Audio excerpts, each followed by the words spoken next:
Hello guys, welcome to my new blog. এটা আজকে আমি ব্লগ করছি আমাদের ঘরের। তো ভাবলাম যে আজকে শেয়ার করি যে তোমাদের সাথে যে আমার ঘরটা কোথায়।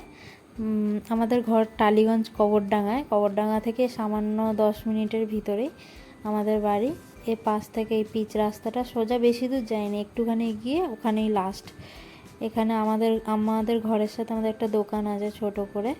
তো ভাবলাম সেটা পুরোটা তোমাদের সাথে তুলে ধরি। আজকে শুধু গোডাউন ঘর, মানে আগে গোডাউন বলবো না, যেটাতে আগে আমরা থাকতাম। এখন পাশে একটা নতুন বাড়ি বানিয়েছি, ওতে আমরা এখন থাকি।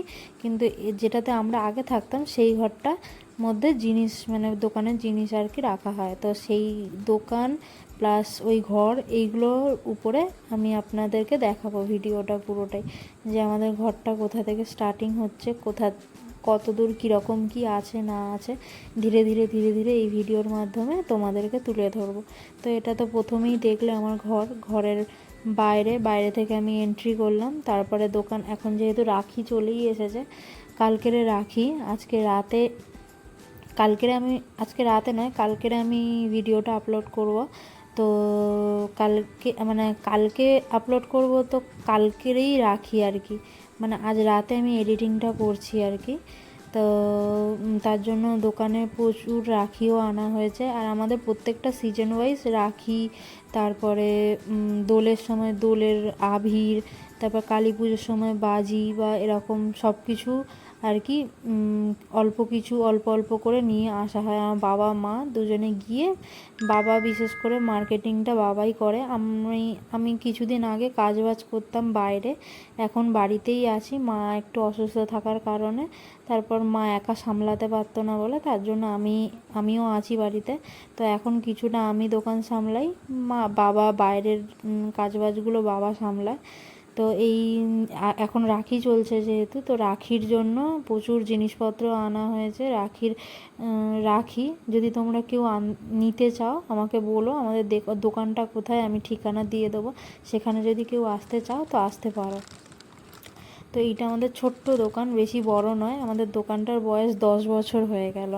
10 বছর ধরে এই দোকানটা চলছে। দোকানটা যখন প্রথম আমাদের খোলা হয়েছিল রথযাত্রার দিন 2014 সালে, তখন আমি 9-এ পড়ি, 9-এ উঠেছি, সবে 8 থেকে 9-এ উঠেছি, তখন আমাদের দোকানটা খোলা হয়েছে। তো তখন মানে এত জিনিসপত্র তো ছিলই না, মানে খুব খুব সামান্য খুব অল্প জিনিসপত্র ছিল, যেরকম 5 কেজি চিনি, 5 কেজি আটা, এরকমভাবে মানে প্রথম আমার মনে আছে খোলা হয়েছিল।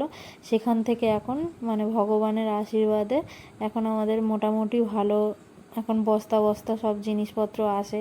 আমার বাবা প্রচণ্ড খাটাখাটনি করে, মা করে, সেটাই তার ফল। আমরা হয়তো হালকা সাহায্য করে দিই, কিন্তু মেন ক্রেডিটটা আমার বাবা আর মা দুজনে প্রচণ্ড পরিমাণে, মানে এই জিনিসটাকে আর কি মানে উপরের দিকে নিয়ে যেতে মানে করেছে আর কি আমার বাবা আর মা।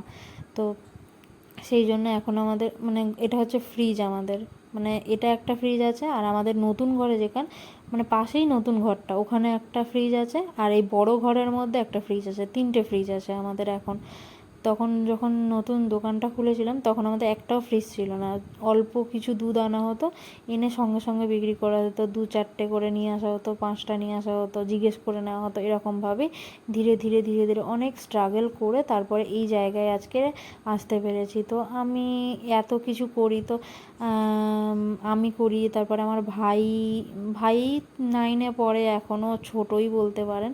তো তারপরে দোকানের এইসব জিনিসপত্র, তারপর আমার মামার বাড়ি মেদিনীপুর, তো সবার থেকে 2-1 বন্ধু বান্ধবের থেকে, আমার ভাই আছে একজন, তারা বলতে তুই তো এরকম ভিডিও করতে পারিস, তাহলে তোর তো মানে প্রচুর দেখানোর কিছু আছে, তো দেখাতে পারিস। তা আমি তারপরে বেশ অনেক কদিন পর আমার নিজের ভাইও বলেছিল, তো তারপরে আমি ভাবলাম যে হ্যাঁ, একটা খোলাই যায়, তাহলে তোমাদেরকেও আমি কিছু শেয়ার করতে পারবো যে কেমন কি আছে কি না আছে সব কিছুই। তো আমার নিজেরও ভালো লাগছিলো, তাই জন্য আমি ভাবলাম যে ঠিক আছে, চলো নতুন একটা ভিডিও। ফার্স্টে আমি একটা ছোট মিনি ব্লগ দিয়ে স্টার্ট করেছিলাম। তো ধীরে ধীরে প্রত্যেক দিনই ভিডিও দিই, ছোট বড় ভিডিও মিলিয়েই দিই, কিন্তু তোমরা যদি একটু সাপোর্ট করো আমাকে, তাহলে আমি চেষ্টা করবো আরও ভালোভাবে ভিডিও দেওয়ার, আরও ভালো ভালো ভিডিও দেওয়ার, বা তোমরা কেমন কি জানতে চাইছো সেরকম ভিডিও দেওয়ার চেষ্টা করব। আমাকে কমেন্টে বলো, আমার পাশে থেকো, যদি ভালো লাগে তাহলে লাইক করো একটা, তাহলে আমি বুঝবো যে হ্যাঁ তোমাদের ভালো লাগছে। আজকের সারা দিন প্রচণ্ড বৃষ্টি হয়েছিল। আমি যখন ভিডিওটা করছিলাম তখন বাজে দুপুর 2টো। আমাদের এখানে বৃষ্টি স্টার্ট হচ্ছে 12টা না 9টা 10টার দিকে একবার বৃষ্টি হয়েছিল, মাঝখানে কিছুক্ষণ গ্যাপের পর আবার বৃষ্টি শুরু হয়ে গেছিলো। সারা দিন খুব বৃষ্টি হয়েছে, চারিদিকে পুরো মানে একদম জলাকার হয়ে গেছে। তার মধ্যে আমি ভাবলাম যে চলো আজকের এই মরশুমে আমি একটুখানি ভিডিও করে নিই, দেখতেও বেশ ভালো লাগছিলো। আর বাড়িতে সেরকম কিছু কাজ ছিল না বলে ভাবলাম যে চলো একটু ভিডিওই করে নিই। তারপরে ভিডিও করতে করতে ভাই বলল আমাকে দে দিদি, আমি কালকেরে মাছ ধরেছি সেটা দেখাবো। তো ও বাচ্চা মানুষ, ও বিকেলবেলা বেরিয়ে ছোট ছোট ছোট ছোট ওর বন্ধুদের সাথে মাছ ধরেছে। সেই মাছ ধরাগুলো ও নিয়ে গিয়ে ও বললো আমাকে দে, আমি দেখাবো। তো ওকে দিয়েছিলাম, তো ওই ভিডিওগুলো করে এনেছে। এটা হচ্ছে আমার বাড়ির আশেপাশে। আমাদের রাস্তাটা এই বেশ 2-4 বছর হলো এই রাস্তাটা পাকা রাস্তা হয়ে গেছে, আগে মাটির ছিল। আর একটু বৃষ্টি হওয়া মানেই আমাদের এখানে 1 হাঁটু করে জল জমে যেত প্রচুর। আমরা এখানে এসেছি 2003 থেকে 4 সালে এসেছি, তখন থেকে মানে প্রায় 10 থেকে 12 বছর প্রচুর স্ট্রাগল করতে হয়েছে। এই রাস্তাটা এরকম ছিলই না, আশেপাশে ঘরবাড়ি সেরকম ছিল না, প্রচুর মানে ছোট থেকে বড় অবধি খুব কষ্ট করে মানে এখন এই মানে পরিবেশটা তৈরি হয়েছে অনেকটা মানে পরে। আগে এই সাইডে এগুলো পুরো সরু রাস্তা ছিল আর চারিদিকে প্রচুর জঙ্গল ছিল এই জায়গাগুলোতে। তো এইভাবেই ধীরে ধীরে ধীরে ধীরে ধীরে ধীরে ধীরে ধীরে করে আমাদের তখন প্রথমে একটাই ঘর ছিল আর সামনে একটা বারান্দা ছিল। এইগুলো আমাদেরও কিছু ছিল না। সামনে যাকে দেখছো সে হচ্ছে আমার মা। আর ওই সামনে একটা গাড়ি রাখা রয়েছে, ওই গাড়িটা হচ্ছে আমাদেরই গাড়ি, যে গাড়িতে করে বাবা প্রত্যেক দিন জল আনতে যায়। আমাদের জলের ব্যবসাও রয়েছে, তৃপ্তি জল, 20 লিটারের যে জারটা হয় সেই